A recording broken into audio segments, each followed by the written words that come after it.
thigh gluteus maximus, they usually ask the insertion, the north of the action. The north of the is inferior nerve, and action is abduction, extension, and lateral rotation of the thigh at the hip joint.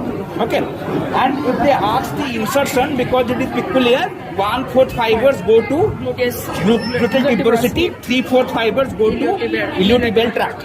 And another common question is what is its clinical importance? Okay, that is intramuscular injection. That is all you need in gluteal lesion for the PCT. Gluteus maximus, read everything about it. Okay.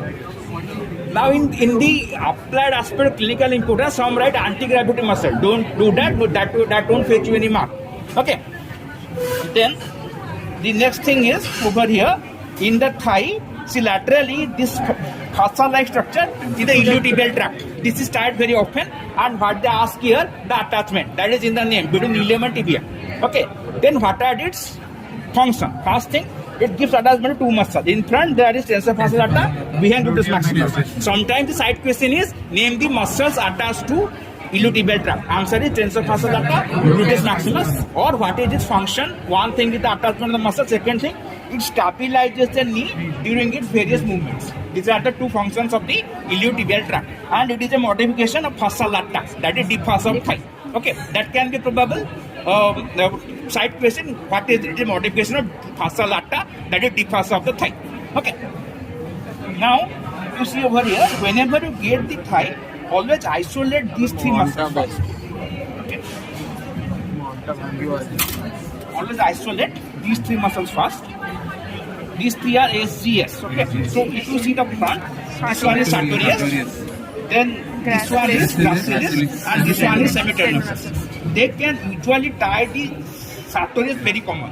Okay, it is a very common spotting in the lower limb, and read everything about it. Origin, insertion, north supply, action. Usually in the muscle they go for the north supply, the action. That is north supply is femoral nerve. Action is dependent one thing here, flexion of hip, flexion of knee.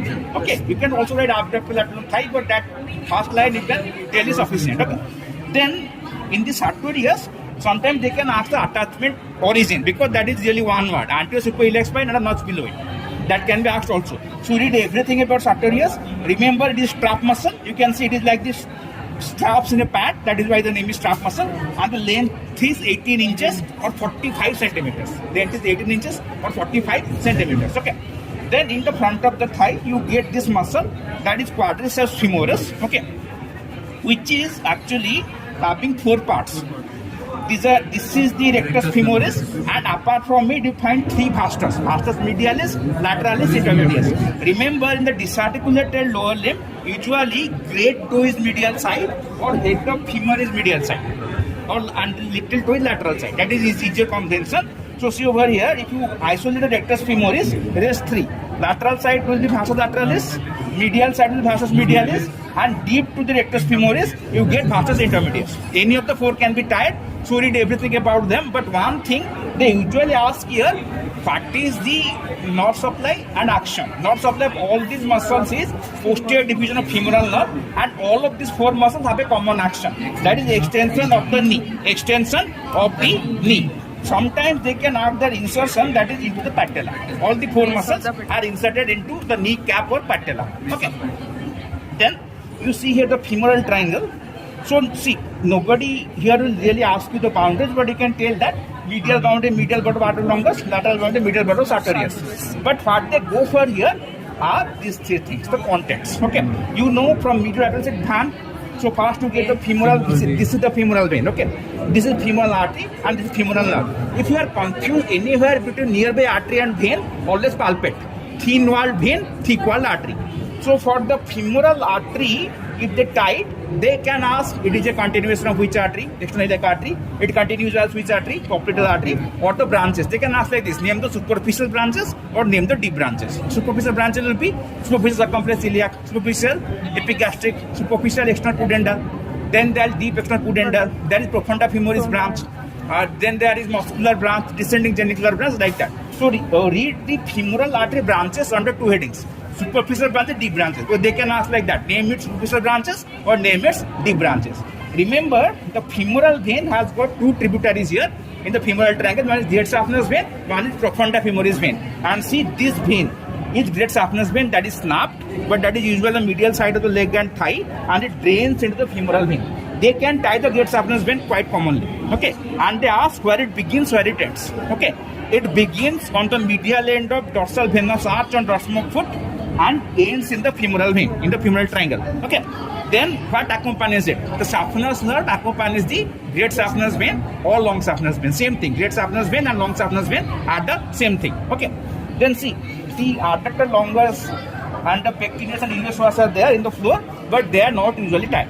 But these three things, femoral artery, vein and nerve, any of them can be tied. And when they tie the femoral nerve, they ask the root value, that is L234, or where it arises from the lumbar plexus, or what are the branches. Remember the branches, like three headings. What are the branches from the trunk, what are the branches from the anterior division, what are the branches from posterior division. They ask like that. If you tie the femoral nerve, but identify the structure, what are the branches from its trunk, or what are the branches from anterior division or posterior division. Read all these three headings. Okay.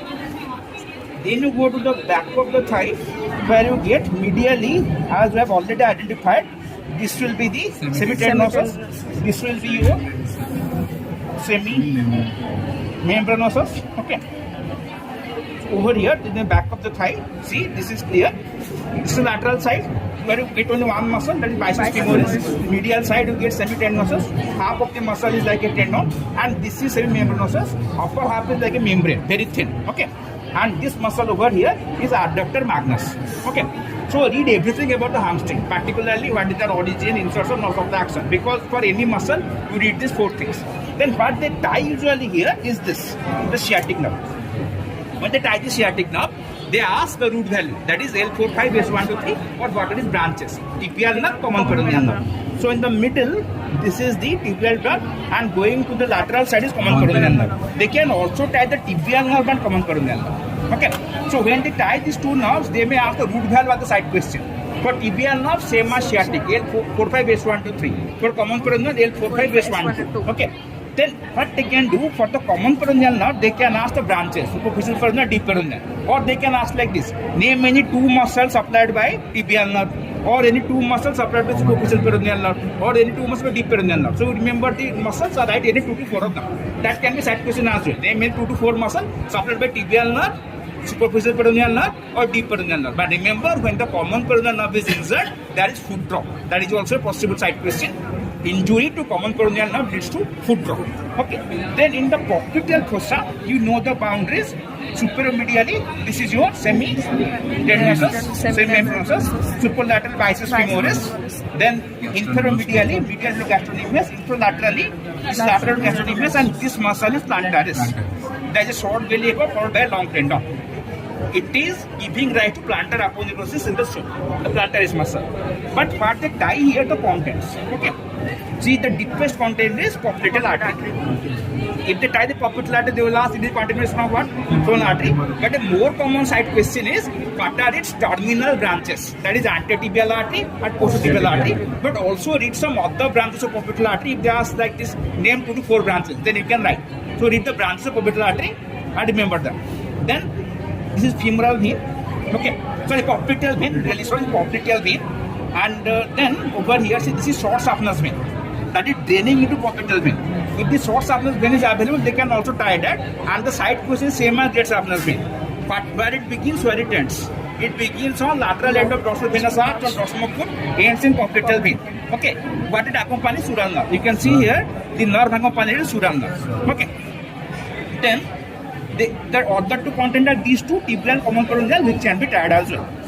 Nobody ties the muscles here, but identify the muscles here. See, this is gastrocnemius, this is lateral and medial leg, this is plantaris, and see, this muscle is soleus. Okay, this is the soleal line. So once you get hold of the soleal line, above the soleal line, it is popliteus muscle, below the soleus. And remember, soleus is peripheral. Soleus is peripheral. Okay. Then what they can tie here more commonly is tendoachilles or tendocalcaneus. Remember, its length is 6 inches, and they usually ask two side question where it is attached. Okay, it is attached to or inserted to middle third of posterior surface of calcaneus, and how it is formed. See, it is usually formed by gastrocnemius two heads and soleus. But sometimes some book is plantaris. So if you are writing the answer to the spotting side question, mention all four. Two heads of gastrocnemius, soleus, plantaris. If they got down plantaris, they will still give you full marks. Okay. But while telling first stage in the Viva, gastrocnemius soleus, if they persist for another source, go for plantaris. Okay. Then this relation is important in the back of the leg. So see, you can find here some transverse fibers that are cut. Okay. So this one will be actually your flexor retinaculum. This can be tied. Flexor retinaculum can be tied, and usually they ask the attachment. Okay. That is between the heel bone or calcaneus and medial malleolus. Then they ask what are the structures passing underneath it.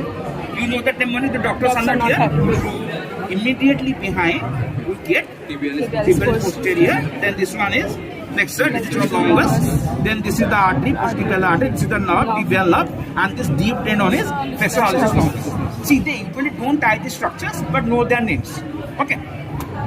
Then you get the anterior compartment where you get again the mnemonic will help you. So the first is tibialis anterior, then this one is extensor hallucis longus, then this one is extensor digitorum longus. See the case here, you can find here that over here this is tibialis anterior, this is extensor hallucis longus going to the great toe, this one is your extensor digitorum longus, and see the peroneus torsus is separate here. And you can also clearly see the artery and the nerve of this compartment is anteriotibial artery, and nearby that there should be the deep peroneal nerve. So this thing is your deep peroneal nerve. Okay. But mark one thing here, you cannot differentiate between digitorum longus and peroneus torsius here. Because sometimes peroneus torsius is the fifth tendon of extensor digitorum longus. Extensor digitorum longus usually give 4 tendons for lateral 4 toes. Sometimes the peroneus torsius can be fifth tendon. That is the case here. But here you can find a separate peroneus torsius. Okay. And one thing, here the extensor retinaculum is there.